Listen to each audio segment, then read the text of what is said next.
This is your news source evening bulletin for today, Thursday, the 24th day of February in the year 2022. I'm Gordon Mosley. Here's what we're tracking tonight. The government of Guyana today condemned the violation of Ukraine's sovereignty and territorial integrity by Russia. In a statement issued through the Ministry of Foreign Affairs and International Cooperation, the Guyana government also called for an immediate cessation of military action. The government said it is now in consultation with its international partners and will issue a more detailed statement on the issue. In a separate statement, the People's National Congress, which is the largest party in the APNU-AFC opposition coalition, also called for an immediate ceasefire in the Russian attack on Ukraine. In the statement, the PNC Reform said it has been following the events that led to the ongoing invasion by Russia, and it believes the violation of the borders of Ukraine is most likely to have grave implications for the peaceful development and for geopolitics of Europe and the rest of the world. The opposition party said it is also concerned that there could be negative consequences on the world economy. The PNC said the violation of the territorial integrity of Ukraine and its internationally recognized borders must be condemned. Since the Russian government started the invasion of Ukraine, international condemnation has been swift, but Russia has ignored the opposition to its actions and has continued its invasion from several fronts. Guyana and Russia have shared close diplomatic relations for several years. Meanwhile, the Caribbean community CARICOM added its voice this afternoon to the international condemnation of Russia's invasion of Ukraine, which is being seen as the biggest attack on a European country since World War II. In its statement, CARICOM condemned the military attacks and invasion of Ukraine by Russia and called for the immediate and complete withdrawal of the military presence and cessation of any further actions that may intensify the current perilous situation in Ukraine. CARICOM said the recognition by the Russian Federation of two regions in Ukraine also represents a violation of the territorial integrity and sovereignty of Ukraine. According to CARICOM, the hostilities against Ukraine go counter to the principles of respect for sovereignty, territorial integrity, non-interference in the internal affairs of another sovereign state, and the prohibition on the threat or use of force, and the peaceful resolution of disputes, which are the bedrock of the community. CARICOM said it maintains that the principles of universal respect and adherence to those norms and principles of international law are fundamental to the maintenance of the international system and global peace and security. The regional body of 15 Caribbean countries called on all parties involved to urgently embark on intensified diplomatic dialogue to immediately de-escalate hostilities and work towards sustainable peace. Last week, CARICOM had raised its concerns about the threats that were being made against Ukraine by the Russian government. More news coming up in just a moment. How fast is fiber? Think fast. GTT Fiber has 3 packages with download speeds of 50, 100, and 150 megabits per second. That's fast enough to stream movies and music, to chat with Gran and Fran, to study, and more. What would you do? Upgrade to GTT Fiber today and don't get left behind tomorrow. Guyana, get ready for the first concert in 2 years. Masharama 2022 with the Doctor, B-Man. It's all about Romy and the big fat sister Naomi. Welcome the girls, them sugar. The girls, them ladies, sugar. I just still see I send them. If you fed up with your boyfriend, you want a proper fix? Call me. Live at the National Stadium, Saturday, 26th February. All COVID protocols are in place. Wear your mask, walk with your vaccine cards and IDs. People may forget the present you bought for them, but they'll never forget your scent. Find your signature fragrance at Elite Fragrances and Trade-In, located at 123 Regent Road Border between Ornock Street and Shiv Chandapal Drive. Call 619-5151 or 227-1255. Get a designer fragrance for yourself or loved one that they will never forget. We've got exciting news! All 12-ounce yellow cab Buster are now only $100. Buster, live in Come full get color. your Buster, Buster $100. Come get your Buster, Buster $100.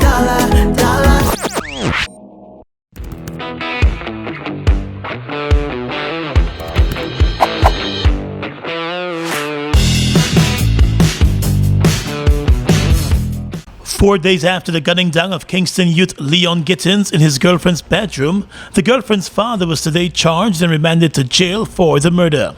44-year-old Sherwin Brandt, who is a US-based Guyanese, appeared before the chief magistrate at the Georgetown Magistrates Court this morning, where the murder charge was read to him. He was not required to enter a plea and was immediately remanded to jail until the 22nd of March, when the matter will continue.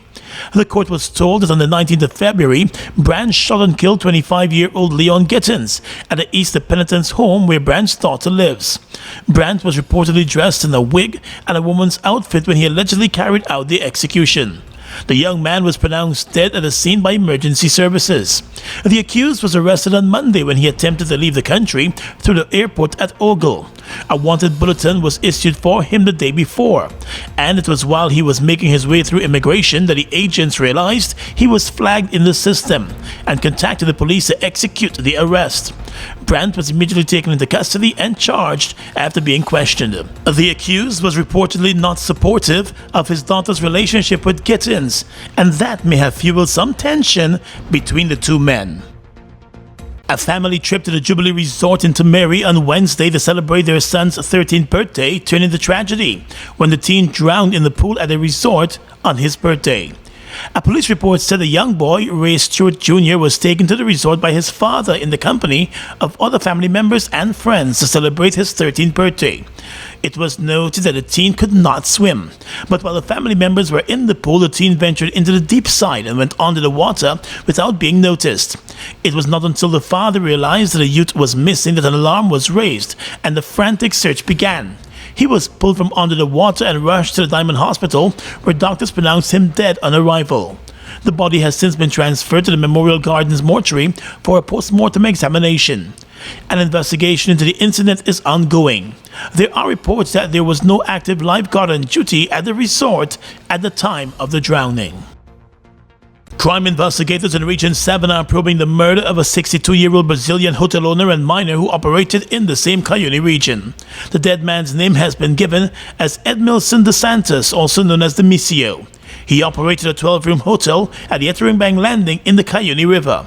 His body was found yesterday in one of the rooms at his property, with his hands and feet tied and with scotch tape around his neck. A mattock was also found stuck in his skull.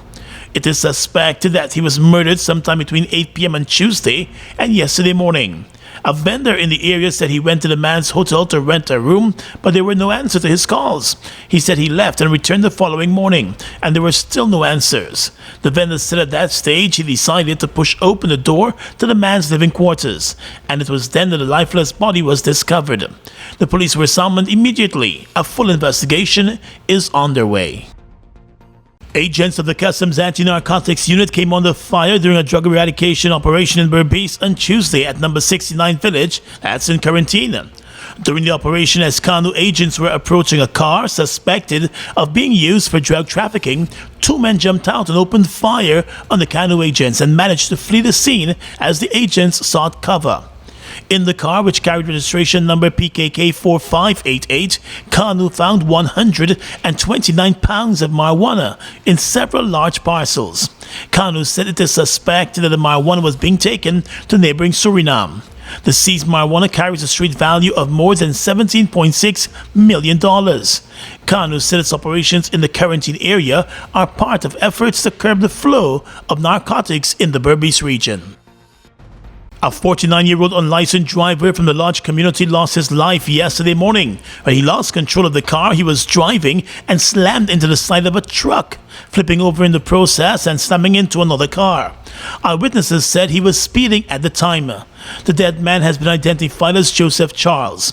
The accident took place along the Schoonard Public Road on the west bank of the Marara. A police statement on the incident said another person who was in the car was also injured and has since been hospitalized. The driver was pronounced dead at the Western Marara Hospital after his body was removed from the mangled wreckage. A post-mortem examination is to be performed on the remains. The police also said a breathalyzer test was done on the driver of the truck, and there was no trace of alcohol found in his system. President Irfan Ali has called on citizens to change their attitudes to ensure the success of the country. In his address at the national flag-raising ceremony, the president focused on his concept of the things that are needed to forge one Guyana.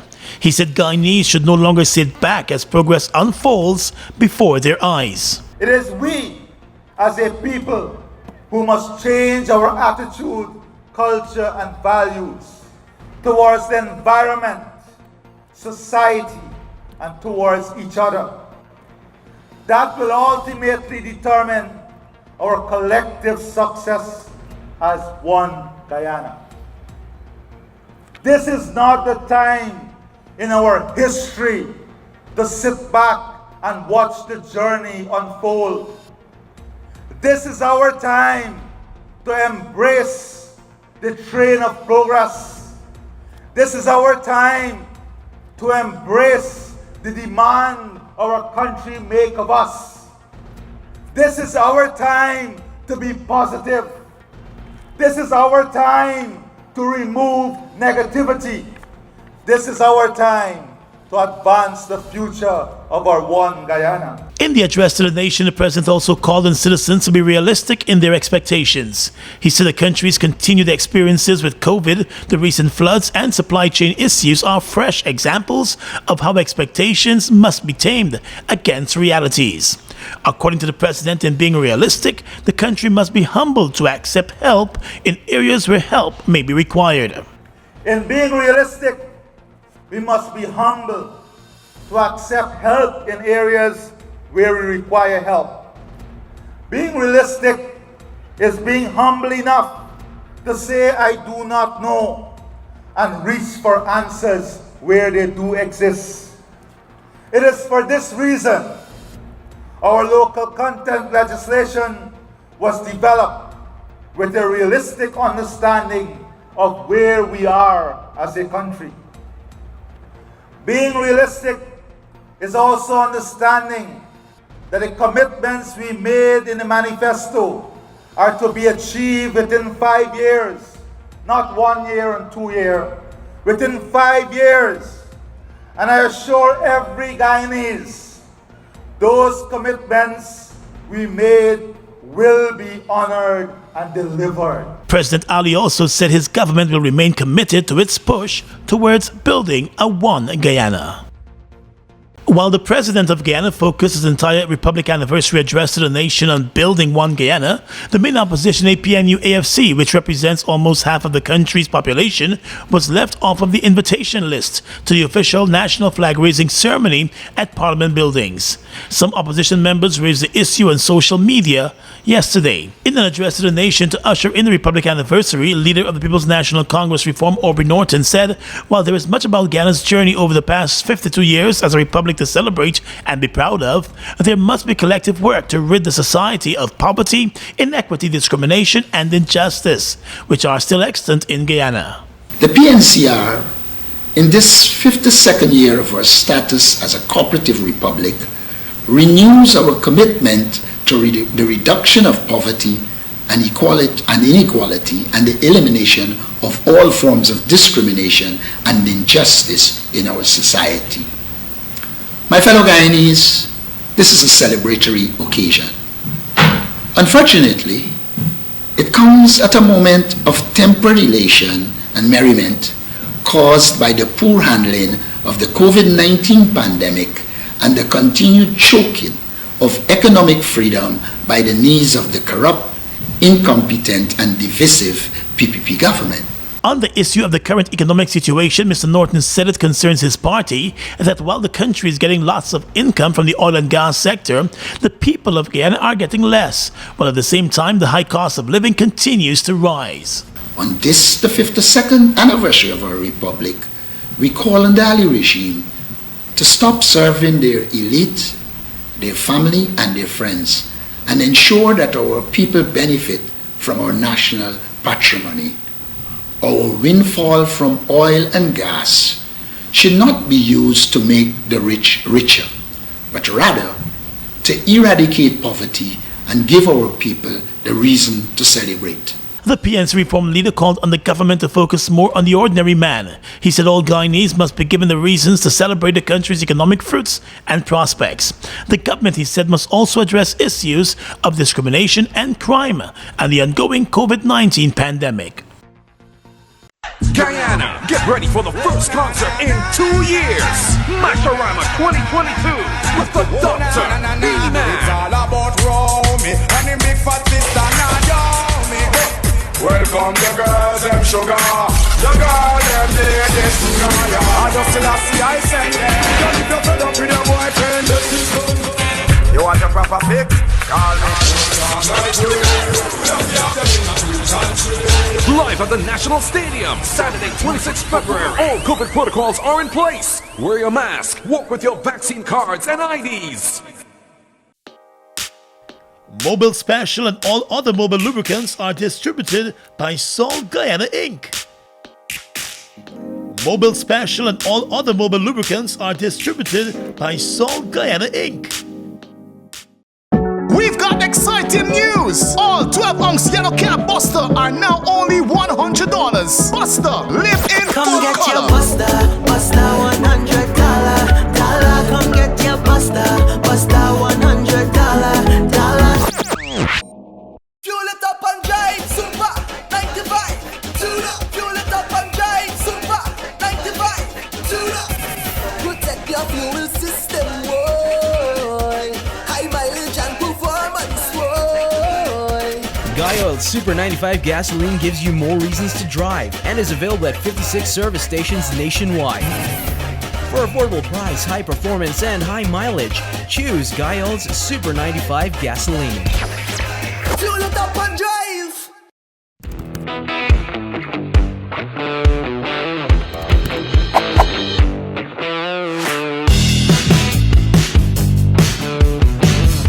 Across the region tonight, let's start in Jamaica, where a World Bank study has concluded that education spending at the early childhood level in Jamaica is pro-poor, but at the tertiary level it favors the rich. The findings were borne out in the study, a public expenditure review of Jamaica's education sector. It was undertaken by the World Bank to analyze the adequacy, efficiency, and equity of public spending on education. Speaking at the launching, the Education Minister in Jamaica, Fable Williams, said the government will be seeking to fund more early childhood institutions across the island in the short term. She asserted that the government needs to have a bigger presence in the sector. As of the 3,000 plus institutions, only 10% are government-run or funded. In the last fiscal year, Jamaica invested $114 billion, or 6% of its gross domestic product, on education. Among the recommendations made in the report were for the reallocation of more resources to early childhood education. A similar recommendation was made in the Jamaica Education Transformation Commission report, which was released back in January. Low vaccination coverage in many countries of the Caribbean must be urgently addressed to stop the spread of COVID-19 and protect the most vulnerable. That warning has come from the director of PAHO, Carissa Etienne. Out of the 13 countries and territories in the Americas that have not yet reached WHO's 2021 goal of 40% vaccination coverage, 10 are in the Caribbean. Vaccine hesitancy, a lack of vaccination centers in remote areas, insufficient staff numbers, and limited cold chain infrastructure remain huge barriers to vaccination in many islands. But the officials said that they now have the tools to turn the tide on vaccinations in the Caribbean. With 700 million people now vaccinated in Latin America and the Caribbean, there are real-world data to show that vaccines are safe and effective against COVID-19, the PAHO director said. But interventions must now be tailored to meet the needs of those that remain vulnerable in every country. And finally tonight, international news. Ukrainian forces battled Russian invaders around nearly all of the country's perimeter today after Moscow mounted a mass assault by land, sea and air in the biggest attack on a European state since World War II. Missiles rained down on Ukrainian targets. In the capital, they reported that columns of troops poured across the borders with Russia and Belarus, stretching from the north and east, and landing on the coast from the Black Sea in the southwest and the Azov Sea in the southeast. Fierce fighting was taking place in the regions across the country. The Ukrainian president said troops were trying to fend off Russians attempting to capture a nuclear power plant. Regional officials said Ukrainian authorities had lost control of some territory in a number of areas. After President Vladimir Putin declared war in a pre-dawn televised address, explosions and gunfire were heard throughout the morning in the capital city of about 3 million people. The highway out of the city choked with traffic as residents fled. The assault brought a calamitous end to weeks of fruitless diplomatic efforts by Western leaders to avert war. Their worst fears about Putin's ambitions realized. Calling on Ukrainians to defend their country, the Ukrainian president said arms will be given to anyone prepared to fight. He also urged Russians to take to the streets to protest against their government's actions. And that's your News Source Evening Bulletin for tonight. I'm Gordon Mosley reporting and encouraging you to stay safe.